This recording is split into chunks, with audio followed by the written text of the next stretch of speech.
Welcome to Pete and Hannah's Watch List. I'm your host, Pete Mitchell. I'm here with my great co-host, Hannah. Hello, people. Hannah, we're here today for AFI Top 100 Revisited. But before we begin, let us tell the viewers and the listeners what they should do. Really, please leave a like and subscribe to our channel. Leave a comment down below any of your feedback, good or bad. Tell us your favourite movie so far has been on this list. Any complaints. Tell us, let us know. Let us know what you think of Hannah's bow game. She's supporting the double today. I've got bows. Double bow. Double bow. Hit the notification button and you'll get great content like this one, including double bows. Bow peeps. We interrupt regular programming, our TV podcast. What's next? Our movie review podcast. Movie news, where we talk about all things pop culture. AFI Top 100 Revisited. On today's show, we'll go into that. Blockbuster, championship belts, movie reviews, previews, and can you guess the movie? Yeah. Let's get on to today's show. Now, Hannah, we had advertised this week that we were going to do African Queen. Yes! Now, we tried ordering African Queen, didn't come. Streaming. No. Yeah, So, here in Australia, you cannot get such a movie. so African Queen is streaming on multiple platforms in the US, but not in Australia. Yeah. So we've ordered a copy. Hopefully it comes next week, and then we can do African Queen. But we thought we'd skip ahead, Go to the next one. go to the next one, still do content. Yeah. And so the next one Is Network. is Network. Network. Oh, yay! This was easier to find. Yeah, well, it It was wasn't on streaming, but we purchased it on a platform. Yeah, Foxtel. Yeah. So this movie is released in 1976, November 27th. Distributed by MGM. MGM? Yeah, MGM, yeah. MGM. Yeah. MGM. Yeah. It's now- It is movie number 64 on the AFI Top 100. 100. Yep. Revisited. Where was it on the previous list, you might ask, Hannah? Yeah, well, where's it? Where was it? Where was it? It was up 2 from 66. Ah, okay. So, Yeah. moving on. So have you seen this one before? No, never seen it. I have seen this one before. It, this one's been used in The Simpsons as well. We reference Simpsons everywhere. Yeah. Simpsons, yeah. It's in Revelations, people! It's in very much a lot of other movies and shows. Yeah. I'd never realised it. Okay, so the elevator pitch for this. Howard Beale is a well-known newscaster. Yep. He's sacked because of declining ratings. He goes on television and he unleashes his opinions and becomes really, really popular. Yeah. Okay, let's have a look at MGM's 1976, which was pretty good. It was also released via United Artists. So United Artists had a great year. They also released Rocky. Yeah, I mean, incredible. Okay, so 76 for MGM. They did That's Entertainment Part 2. Oh, I love that. Logan's Run, which is a sci-fi movie that has been cribbed from heaps. Sweet Revenge, Norman, Is That You? Demon Speed, The Goodbye Girl, which is a really popular movie. Yeah, so a couple of good movies there in for MGM. Yeah. Hen. Yes. This movie is written by the great Paddy Chayefsky. Now, I'll give you have you heard of that name before? Chayefsky. Yeah, so he actually wrote 3 Academy Award-winning scripts. Oh, yeah? He's the only one ever to do it by himself 3 times. Oh, okay. His first one was in 1959 for The Goddess. Yep. Then he wrote The Hospital, and then he wrote Network. Story behind Network, right? Yeah. There's a great book about the making of Network. It goes into Paddy Chayefsky and how he wrote this script and also how he put it all together. Yeah. There's, some say that he didn't use this happening. There was a reporter called Christine Chubbuck, and she was in Florida, and she committed suicide on television, live. Really? Right? Okay, yeah. The book is Mad as Hell, The Making of Network and the Fateful Vision of the Angriest Man in Movies.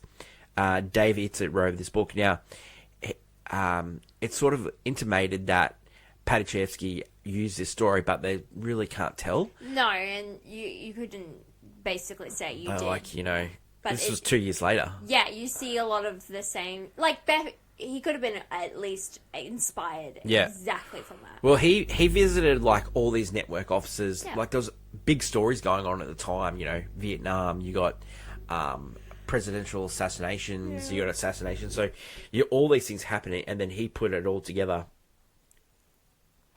He took the script, got optioned by United Artists and MGM, and then he went to Sidney Lumet, and Sidney Lumet has been on this list before with 12 Angry Men, and they put this project together. Yeah, so It just works. It's amazing, and he ended up winning the Academy Award for Network as well. So Padachevsky, huge. He was like did plays as well, and amazing. So Sidney Lumet, 12 Angry Men, Dog Day Afternoon, also nominated for this movie. What were some of the actors in this movie? You got Peter Finch, starred Howard Beale. He died not long after making this movie. Yeah. And he was an Australian. He was, yeah. Yeah, he was an Australian actor. He grew up in Sydney, starred in Sunday Bloody Sunday, The Trials of Oscar Wilde, The Raven Entered to Be. Like, he was a famous actor. This is his crowning achievement, and he wasn't around to see it. So that's 2 Australians that died before they were given their Oscars. Yeah. The other being Heath Ledger for The Joker. Yeah, we can't make it. Other people that starred in this movie, William Holden. We've already seen William Holden on this list as well, and we're going to see him one more time on this list as well. So William Holden was in The Wild Bunch. Yes, he was. And he was in this. He's also nominated for this movie. Starlight 17, Bridge of the Weather Cry, which is in this one. Faye Dunaway. Yes. She stars in Bonnie Clyde. We'll get later on in this list as well. well. Yeah, true, yeah. But yeah, she was also in Tom's Crown Affair. Yes. Mum and Dearest, where she played the great Joan Crawford. Robert Duvall, who's going to be on this list a couple of times with Apocalypse Now, Godfather 1 and Godfather 2. He's in this one. He plays Hackett. Ned Beatty is in this movie as well. So Variable who's who of old white men. Yeah. Yeah. That's what it was. When I was watching this movie, I was like, yes. And then the bad group were like African American guys. Yeah. Like, It was yeah. It was literally networks at the time. Okay, so box office. This movie made $27 million off a small budget of only $3 million. Oh wow! Yeah. Yeah, it's just and like you can understand the critics absolutely love this. Of course. Like they just went absolutely right for this. Now, a couple of people that like there was a few different permutations of the script, like Henry Fonda, who'd worked with Simula in 12 Angry Men. He was like he was going to be the first Howard Beale. Oh, of course. Cary Grant also. A famous James Stewart, Paul Newman. Yeah, okay, I see. Like you bring in them. But no, they went a different route. I see. Walter Matthau and Gene Hackman also were talked about for not for the Howard Beale role, but for Max Schumacher role. Max Schumacher's role. Okay. Yeah, Buddy Hackett, Gene Hackman was going to do that role as well. I can see that. So yeah, there's all different. All those names I could see in this movie. Yeah, 100%. You could swap, like, you could generally, like, it's no offense to the actors in this movie. It's more just like you can just swap out a different one and it would still be the same movie. For Diana Christian role, which was played by Faye Dunaway, Candice Bergen, Natalie Wood, Jane Fonda, Diane Keaton. Wow. Yeah, so there's a few different ones there. Yeah, so huge. A couple of other people that were for the Max Schumacher role, Robert Mitchum. Oh, yeah. And George C. Scott, who was the main actor in Patton as well. Yeah. So there was like, who's who, like casting-wise. When it comes to this movie. Yeah. Okay, so box office was great. Critics loved it. Oscars loved it as well. Of course, yes. You got the win for Padachevsky. It was also nominated in Best Director. It was also nominated in Best Picture. It was also nominated for Best Actor, which Peter Finch won. Best Actor for William Holden, which he won. It was also Faye Dunaway was winner. She won for Best Actress. You won't believe this, but the wife of William Holden, Beatrice Straight, she was nominated and she also won. Wow. Yeah. Okay. Yeah. I get it. Her I will say, even though it's a small performance, it was important to them. Well, Ned Beatty in he got nominated as well for Best Supporting Actor. Yeah, and it's like that kind of thing where you're like, I don't think they... Best Cinematographer for Owen Weitzman, and Best Editing for Alan Hine. Yeah, okay. Now, it got beaten out in Best Picture and in Best Director by Rocky. Yeah, but I'm not so bad. That was also going to be on the list, so you will go into that later, but yeah, I could, I mean, Rocky does have more of a pop culture significance than Network, but I think Network, definitely deserved the nominations. Okay, so recent ratings: IMDb 8.1, Rotten Tomatoes 91, Letterboxd 4.3. This is a definite film bro movie. Yeah. Okay, so every Thursday on Movie News, we do a show called Clickbait, and we name the hottest or hot takes. For this movie, we're also going to do a hot take, and my hot take is that I brought this up before many times. That 76 Oscars is amazing. Okay, yeah. Yeah, so 76 films, but it came out in 77. Personally, I wouldn't have had Peter Finch winning for Network, but he beat out Robert De Niro in Taxi Driver. He beat out other William Holden, and he beat out Rocky for a Sylvester Stallone for Rocky. I know, but yeah, that's hard. I mean, it's really hard. For directing, personally, I don't think Rocky, John G. Alston should have won. I thought it should have been Alan J. Pakula for All President's Men. I brought that up before. Yeah. And Best Picture, I definitely... You can't be like mad it's Rocky. I think All President's Men's a better movie. I know, but you can't be mad at Rocky. Rocky it's strikingly how good that is. But it's really that good. movie year, Rocky, All President's Men, Bound for Glory, Network, and Taxi Driver. They all win. In other years, they all win. They all win. It's no joke. They are some of the best work. Yeah, it is just unbelievable that was 1 year. Do you know the funny fact that Martin Scorsese wasn't nominated for Taxi Driver? That year, it was John G. Ilson, it was Alan J. Pakula, it was Ingmar Bergman for Face to Face. Yes. Seven Beauties by Lena Wertmer. Oh, okay. So no Scorsese. That would have been mate. That's a hot take. That's a hot take. But yeah, I know I brought it up in the past when we've done this movie, but All the President's Men... You'll bring it up again. I think it's a better movie than Network as well. All the President's Men. Yeah. I think you definitely would say it's very much on the thriller aspect. Yeah. Network does not have thriller aspect to it. Because I will say Network is a movie that's doing well, and then it loses its way somewhere through this film. That for my hot take is that the love story in this movie is completely unnecessary, and also is just kind of wrong skis. You just don't. I don't want to sit here and watch this. There's a love affair between Max Schumacher, played by William Goldman, and William Holden, and Diana Christian, played by Faye Dunaway. And, he's much older than her, obviously, because that's how the movie's portraying it as well. And, he's married. Yeah. And they are just, having a love... And she's also with someone at the time, too. Yeah. So they're just having a love affair because they just, I'm attracted to you. Let's just have fun. And then they pursue a relationship eventually. And she is just, constantly... and then when he wants to win the fight in the end, wants to leave her... It's just he's just saying you'll never love anyone. Yeah. He's throwing shade at her, even though he was the exact same.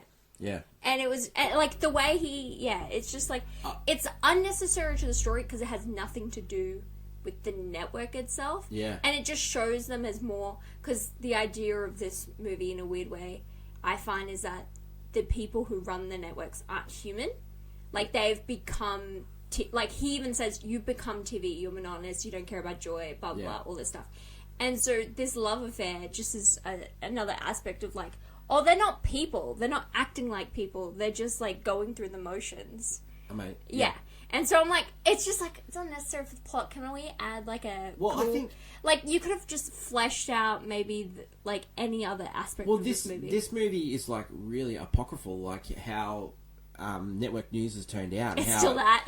And it's like how corporations have taken over and the network news used to be carved out as separate and not a part of the profit center. You have the two, you know what really grinds my gears. And now, like, how many people do we see online now doing the Howard Beale bit? Yeah. Like, you know, Alex Jones, Yeah. you know, Bill O'Reilly used to do that bit as well on Fox and stuff like that. Yeah. Glenn Beck used to do that stuff like that. The Keith Olbermann on MSNBC. All those about guys. News. You know, it's about, you know, you feel wrong, so I'm wrong. And blah, blah, blah. Yeah, it's kind of pantomimey. Yeah, so we've given up on the news aspect. I thought that the movie, if it would have focused more on that.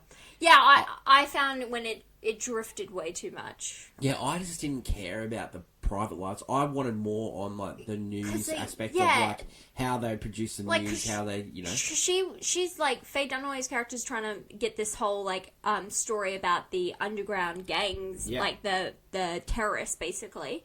And that's, like, a side point that eventually is just used for the ending, right? Yeah.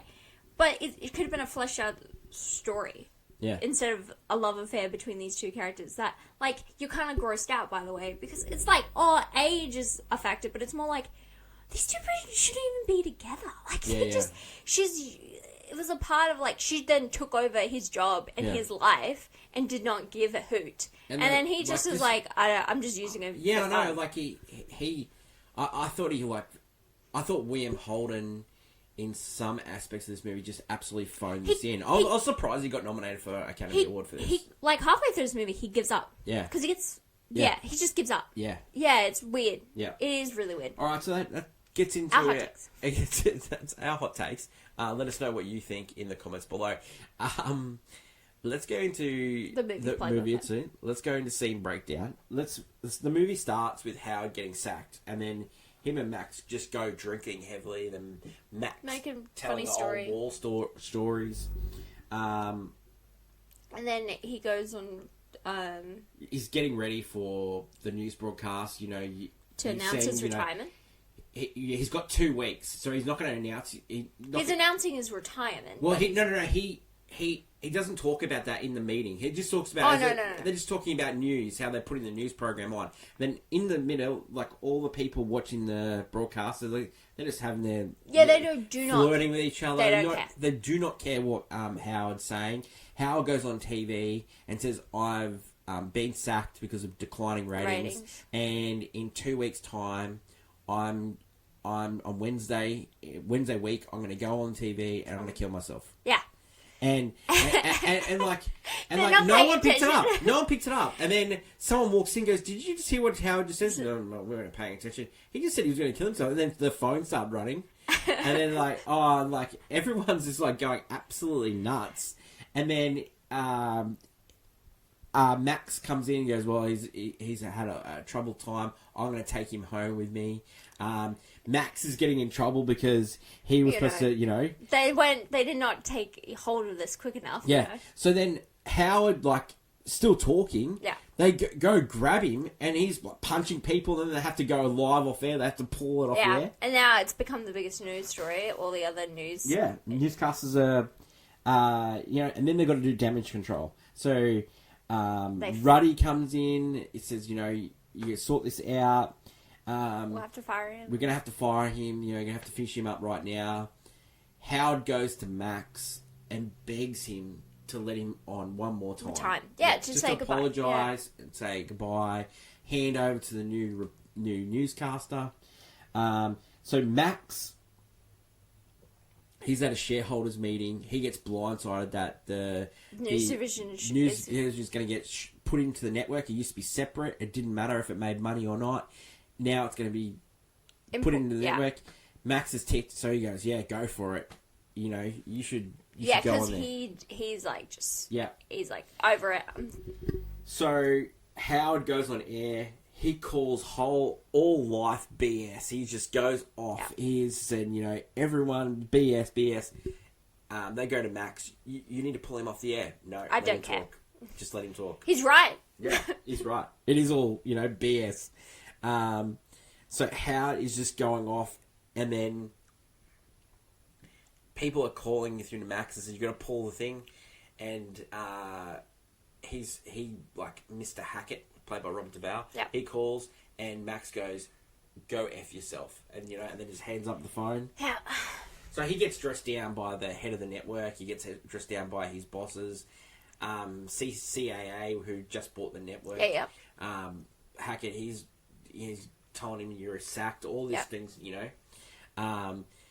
Where's Howard? You know, we're going to get rid of this guy. He's doing a press conference downstairs. Meanwhile, Faye Dunaway, Diana Christian, looking at this goes, this guy's intriguing. This guy, like she's getting kissed while she's watching this, you know. She and like the next day she is grabbing the newspaper. She reads through all the stories, and the top headline, the top story, is him getting fired. All these things is about Beale. All these things are happening in the world, you know, assassinations, you know, oil embargoes, all these things. And then all she cares about is Howard Beale. All the news outlets. That's all they care about. Yeah. That's his top story. That's what she cares about as well. And so she's like, ding, ding, ding, so ding. we've seen her as... So she's running the programming for the network. And so she's trying to get this revolutionary group who she's got a tape of. Yeah. And she's trying to convince them to come on board. To continue making films, so we show it, like, every week. Yeah, yeah. And also you can plug whatever you want. We get a sort of a glimpse in there, you know. So then Diana goes to Hackett, Robert Duvall's character, and says, "Mate, we've got to get this guy back on the air. He's gonna be the biggest thing in television." Hackett goes, "You're crazy," you know. And then so he's not on board, and then suddenly she starts talking and says, and then brings him back around, and so then he goes to the news division and says, "Okay, you got to get this guy back on the air. No, we're not going to do that. This guy's crazy. We're not going to let him happen." Yeah, we shouldn't let him do that. And then so they put him in charge. Howard Beale is going to be back on air. So they come back in and they say, "Okay, Howard, you're going to get back on air." And he goes, "Whoa, what? I'm going back on air." And Max is telling stories like he's telling the same war story that he got at the start because he's been sacked. He's packing up his office, and then Howard goes, "I'm not on your life. I'm going to not miss this opportunity. I'm going to go on TV." Yeah, and then William Hung goes, "Yeah, let him. Just let him. Yeah, who cares? If you want to do it, go do it." And so Ruddy comes in and says to Max, "I won't. You need to stay around. You need to look after Howard because we're going to get the news back." Yeah, because if you go, I need friends. Like it won't go down well. Now that's the last time we see him, which I just think it was so strange that the guy ends up dying. Yeah, he gets under heart condition, so Hackett takes over, and then he's just gone the next day. Yeah. And it is weird, because it's like, well, there's no follow-through with that storyline at all. No follow-through. Because then, as soon as Hackett's in charge, he just fires Dingo again. He fires Max again. Well, so Max is there, and he's working with Howard, and ratings start to dip. And then Diana comes in and says, "You need to let Howard off the leash a bit.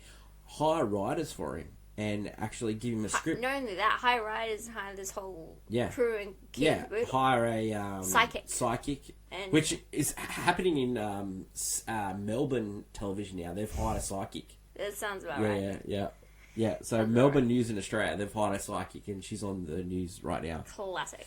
Yeah, whatever's old is new again. Yeah. They decide. He goes, "Not in your life that I'm going to do this," but there's a bit of flirting going on, and then they go on a date. Yeah. You know, and so it's sort of intimated that they sleep together. Yeah. But then it was just one fling. And so then they go back, and then they have Howard goes on television, and he gives his another like a really profit rant this time. Yeah. Because there's visions of how having visions. Yeah, he seems to, in his dreams, start to have visions from, like, not the word of God, but, you know, like, he starts to, he literally is just losing his mind at this point. Like, he is lost. He is not there. So Max goes to Hackett and Diana and says, we're taking this guy off. Yeah, he's not right. He's not right in the head, he's sick. you know? He's sick. And so Max had taken him home, and Hal was in his pajamas. Yeah. And Howard leaves Max's place. Just goes and so they've lost missing. him. They don't know where he is. He just went missing. So Hackett's telling Max, you need to get him back, because this guy's on there. Max goes, I'm not even listening to you anymore, Max. You're fired. Diana, you're taking over the show. Yeah. And Max goes, she's not a newsman, you know, like, you know. And so they're looking for Howard everywhere. Howard, it's raining. He just shows up. Trench coat, full pajamas still, walks in, and then he gives his iconic... I'm mad as hell. Yeah. I'm mad as hell speech, and I'm not going to take any more of it. And he tells everyone else, he tells the public to stand up, go out of their windows and shut out. And so then you see all around the country, people are yelling out the top of this line. So, once this happens... The show. It's like ratings through the roof. The show is retooled. He's not just a newsman anymore. It's like a variety news show. There's all these different people on there. Howard's very popular. Diana's very popular. She's filmed in a live studio audience now. It's like, she's got they used to be the fourth best network in the country. Now they're the first. They had the number one show. Show. So she's trying to she goes to LA. She's working on the programming. She has a meeting with like this communist director who is going to be the go-between her and the Liberation Army. Yeah. And not a good idea. And like he's eating like KFC.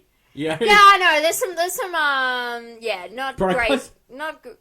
Well, I was just going to say stereotypes in that scene. But yeah, no, it's just like she's working, and they talk about how the fact that, you know, they're using it as they're putting them in the news department so that they don't get in trouble with like the FBI and the FFC. Like it's it's the First Amendment. You know, like so she's doing all this stuff at the same time. Hackett's taking the big bow. He's being, you know. He's the golden boy. He's the next whole big thing. Yeah. He looks like he's going to take over the whole company. Ruddy dies, and Diana goes to the funeral, and guess who's there? Max. Yeah. And then they rekindle their relationship, and this is where the movie completely goes off track. Yeah. These two start to have a relationship, which, by the way, it happened because she went to the psychic. And the psychic said she would have a relationship with a middle-aged man. Yeah. And that's going to leave his wife for her. Yeah, so she's having a real relationship with a middle-aged man. And they're having it, and then he... leaves his wife. He has this blunt conversation with her. It's like, I don't know what it is. How did she win Best Supporting Actress for that role? I don't know, because it's not really in the movie, I'd like to say. Yeah. But what she does, I guess it's just like that time... she is playing the role of like having to play the wife being left, and he goes on about how it's a script she's laid out, like, because if he's like in this head game where Faye Dunaway is just like written a script about their life together, and he's just playing the part, and so he's like, I gotta leave the wife. This is what happens, and. Yeah, they just have this, like, really intimate conversation. Weirdest conversation ever. It's so weird because they're not acting like people. Yeah. They're acting like, okay, this is what we have to play the roles. Just going through the motions. Yeah. Yeah. And it's crazy. It's weird. It's a machine. So, then you fast forward, you go, and they have, like, a shareholders' dinner, and Hackett's taking his applause. Diana's getting her up stage and yelling. And while this is going on... The prophet himself. Goes on TV and says that the company that he works for is getting taken over by the Saudis. Yeah! This is so bad. It's getting taken over by the Saudis, and you can't let it happen. You need to send telegrams to the president to say, stop it. Don't let it happen. We can't be taken over. They've taken over half of our country. Yeah. Like a third of our country. We can't. Yeah, people are still crying about that, right? Yeah, I know. And it's just like... And they're just yelling at the... So they're on the West Coast, so they don't get the live broadcast. 3 hours later. They're getting all these calls, mate, you need to sort this out, you know. What's happening? What's up? Like... and then he watches it with them and goes, what are we going to do? I've got a meeting. So Hackett goes to have a meeting with Beatty, Ned Beatty's character, and...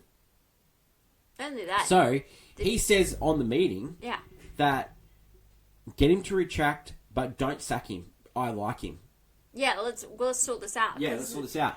So he tells him to bring him in. Bring him in. He talks to him and he's like, "This is a great scene from them." He does it. It's like he knows what's wrong with the guy. Yeah. Because he closes the curtain. Yeah. He sets him up in this room with a long table. Yeah. Get him to sit at the end. He's like he's pretending to be the Vision. Yes, he turns down the lights. Yeah. And he's like, "Stop!"